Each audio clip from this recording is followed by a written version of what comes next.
You're tired. Maybe you can't even pinpoint the reason, but you feel it. It's like you're carrying an invisible weight all the time. As if it's your responsibility to hold everything together, keep everyone happy, avoid arguments, always. Be calm, kind, and polite. You were taught early on that being a good person was the right path. That the good guys always win. That kindness would be returned in kind. That if you're honest, fair, and humble, the world will take notice. But what if I told you this idea is a comforting illusion? A story passed down to keep you in line, predictable, and easy to manage. How many times have you held your tongue just to avoid conflict? How often have you put your own needs aside to avoid letting others down? How many times have you allowed someone to walk all over you and still forced a smile, saying, "It's okay"? Swallowing your pain, your anger, your pride, all in the name of a so-called virtue that only made you invisible? Listen closely. The world doesn't reward the nicest people. It rewards those who act with intention. If you're watching this, you've probably felt that truth firsthand. You've been disappointed trying to be the good guy, the caring friend, the understanding one. And now you're starting to see the pattern. The more you try to fit in, the less you're respected. The more you give, the more they take. And the more you try to please, the less you are appreciated. That's where Machiavelli enters the picture. Contrary to his reputation, Machiavelli wasn't evil. He was simply one of the first to clearly explain how power really works. He understood something that many still deny, that moral ideals disconnected from reality can be a trap. That being perceived as good isn't the same as being competent, fair, or admirable. In this video, we're going to speak openly, no sugarcoating, no pretending, about why it's time to stop obsessing over being a good person. And no, that doesn't mean becoming heartless or unkind. It means waking up, letting go of the naive belief that the world is fair and that virtue alone will be rewarded. We're going to face the uncomfortable truth. As long as you're trying to please everyone, you'll always be at their mercy, a prisoner of your own goodness. And if you're tired of being overlooked, mistreated, or cast aside, then maybe it's time to shift course. To learn what Machiavelli understood and finally take back control of your life. Ready? Let's begin. Do you still believe the world truly values goodness? Look around. Who gets admired? Who becomes a leader? Who gains respect, power, and space? Is it the kindest, the most generous, the most ethical? Or is it those who are strategic, decisive, and hard to influence? Here's the harsh truth. The world runs on usefulness, not kindness. Machiavelli knew this long ago. He didn't write The Prince to encourage cruelty. He wrote it to explain the rules of the game. And one of the most painful truths he offers is this: being good isn't enough. In many cases, it's the fastest route to being cast aside. You could live your life being loyal, kind, and understanding. You could give your all, support others without asking for anything. But the moment you're no longer needed, you'll be forgotten, replaced, silenced. And worst of all, no one will feel guilty about it, because your worth in this world isn't judged by your morality. It's judged by your impact, your influence, and what you bring to the table. Have you ever noticed that the so-called nice guys are always the ones chasing approval, constantly explaining themselves, trying to prove they're worthy? Meanwhile, those who set boundaries, say no, and express themselves with clarity tend to earn respect. They're heard. They're acknowledged. Why? Is that because unchecked kindness is often mistaken for weakness? People who avoid confrontation or never assert themselves aren't viewed as influential. They're seen as tools, not individuals, as resources, not as forces. You can exhaust yourself trying to please everyone, but if you don't represent strength or consequences, others won't hesitate to take advantage of you. It's a tough truth, but it's the reality. Machiavelli once said that a leader should choose to be feared rather than loved, if forced to pick. What he meant is that real respect comes from the belief that you hold power, that you won't allow yourself to be walked over, that you're not just another piece on someone else's board, and this principle applies to you as well. If your life revolves around being agreeable, you'll continue to be treated as someone who can be easily replaced, not because you lack value, but because the world rarely values those who disappear quietly. It's time to reflect on where this constant need for approval stems from, because beneath that surface-level kindness may lie something deeper, something that's been holding you back for years. That's exactly what we're about to explore. In the next section, we'll look into the psychological roots of people-pleasing and uncover why being overly nice is often just fear in disguise. If this message resonates with you, consider subscribing to the channel. Your support means a lot. You weren't born needing everyone's approval. That mindset was taught to you. Even worse, it was conditioned into you. From an early age, you learned that acceptance came with a cost, giving up parts of who you are. You were taught to smile through discomfort, suppress your desires, and stay quiet to avoid disapproval. From hearing, "Don't do that, it's not polite," to "Be nice," or "Don't talk back." You slowly shaped yourself to fit what others expected.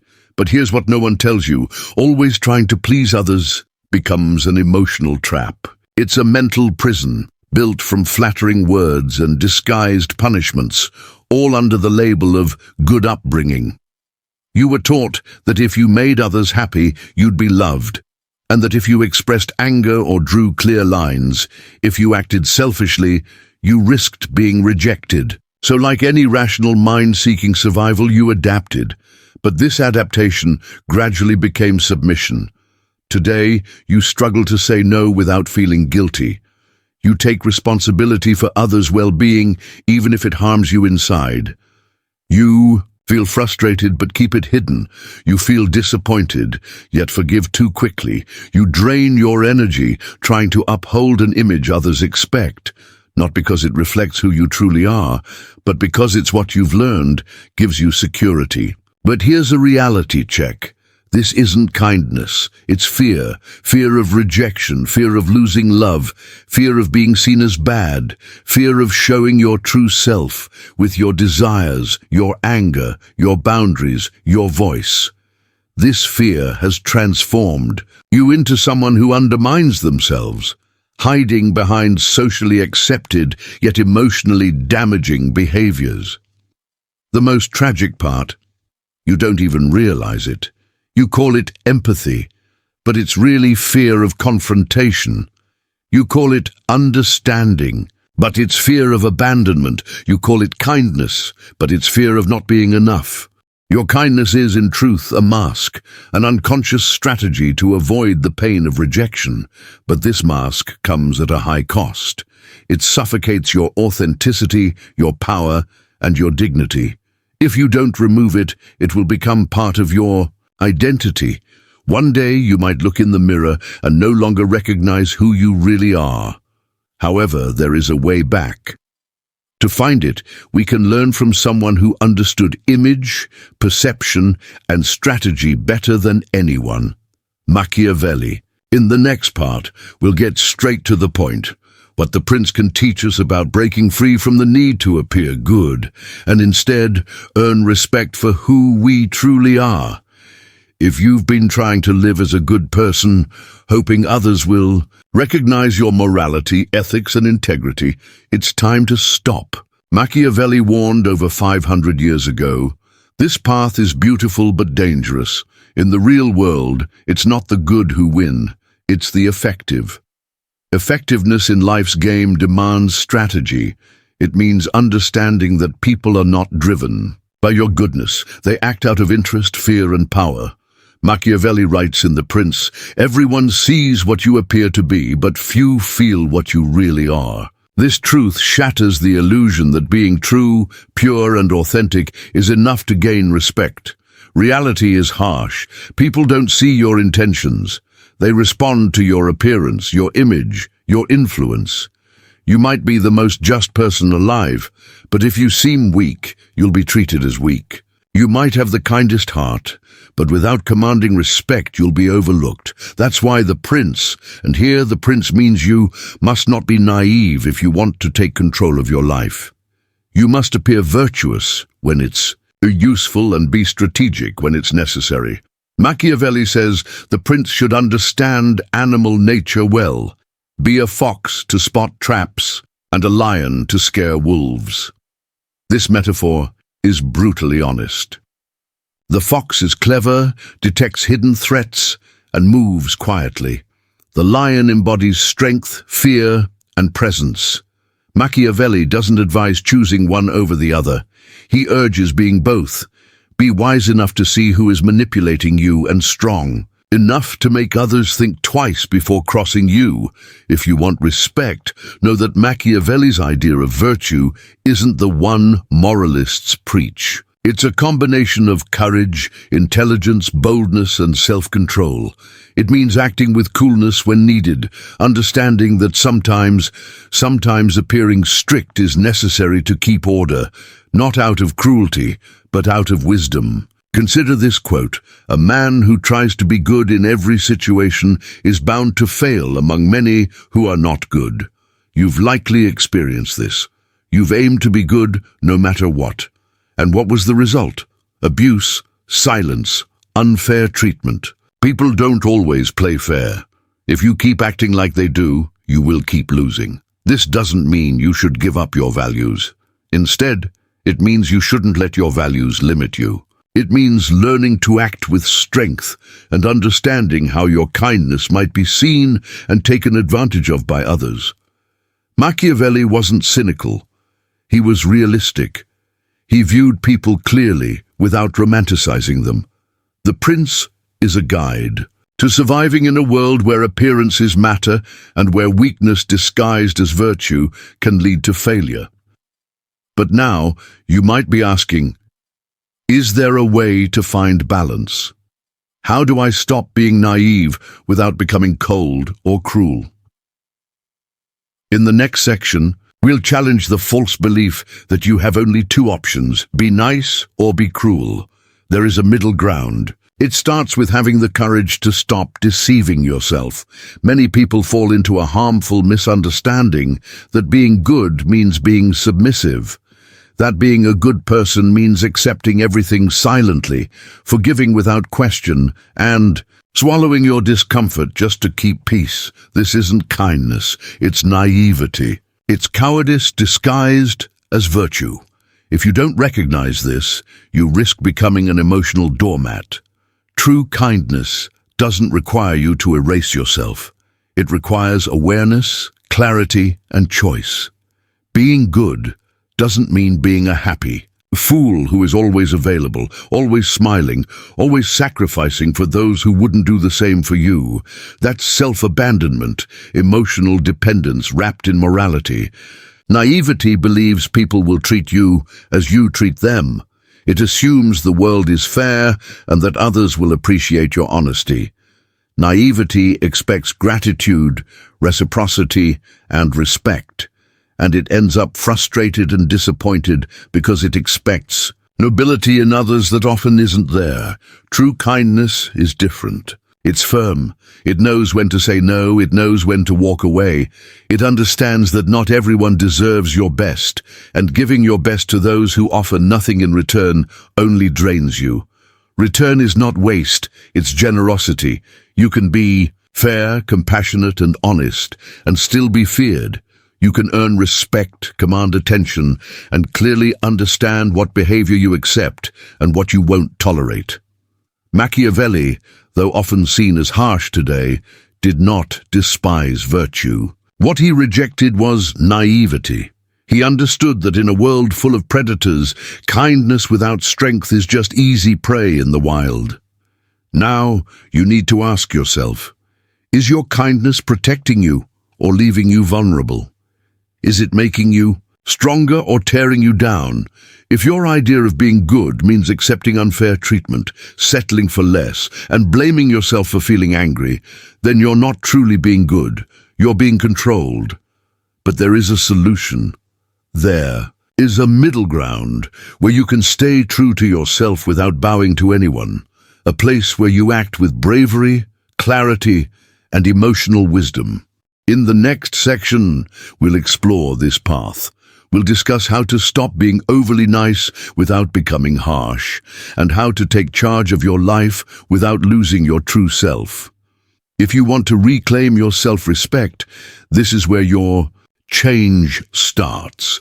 Many who realize they've been submissive make a serious mistake. They think they must become cold, detached, or even cruel to stop being nice. This is a common rebound effect.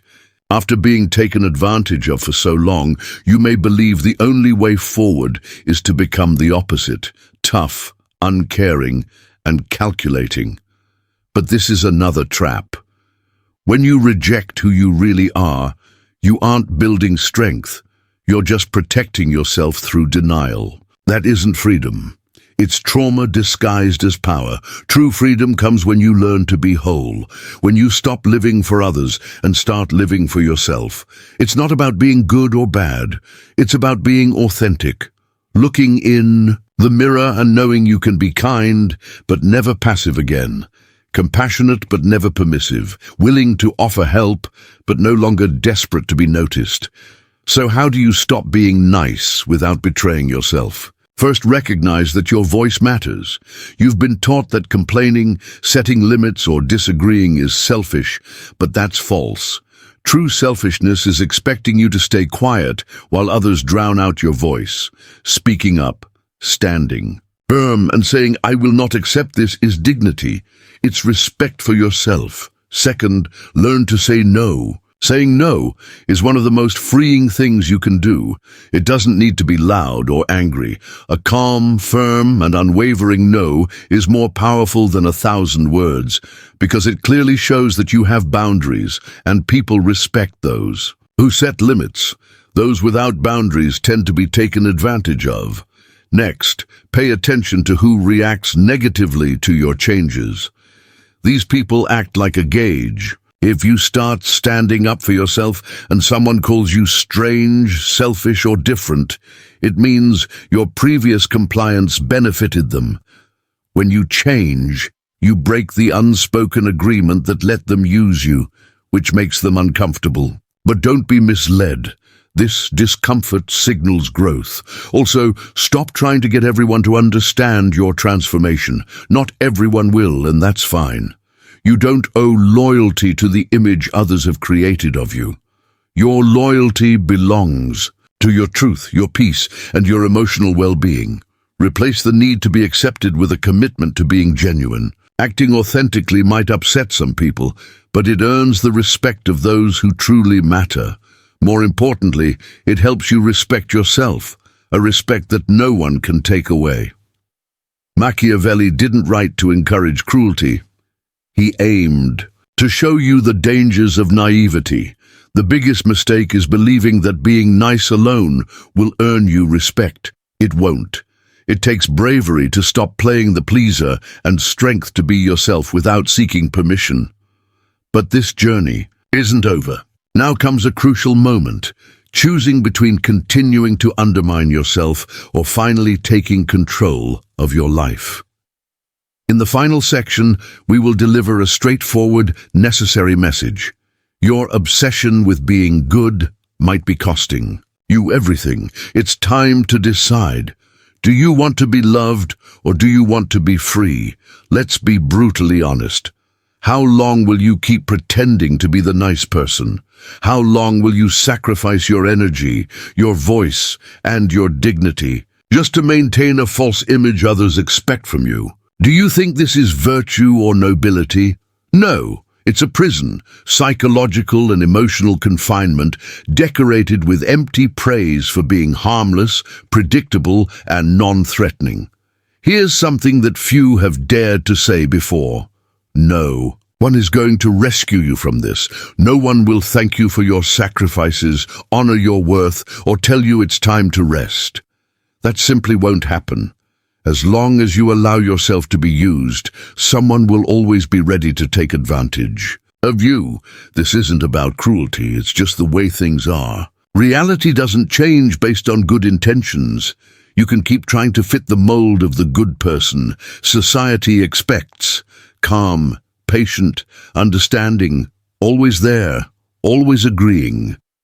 But if you do, be ready for frustration, bitterness, and being overlooked. Or you can choose to wake up. Decide now that your kindness won't be a chain holding you back, that you'll act with purpose, awareness, and confidence, that you'll pick when and to whom you show generosity, that you won't give without receiving, and that you won't live your life constantly seeking others' approval like a dog begging for love. The truth is clear. The world respects those who respect themselves. You'll only be free when you stop needing permission to exist. So when was the last time you said no without feeling guilty? When was the last time you put yourself first? When was the last time you did something just for you, without worrying about what others might think? Share your story in the comments. I want to hear the moment you realized that being nice was actually hurting you.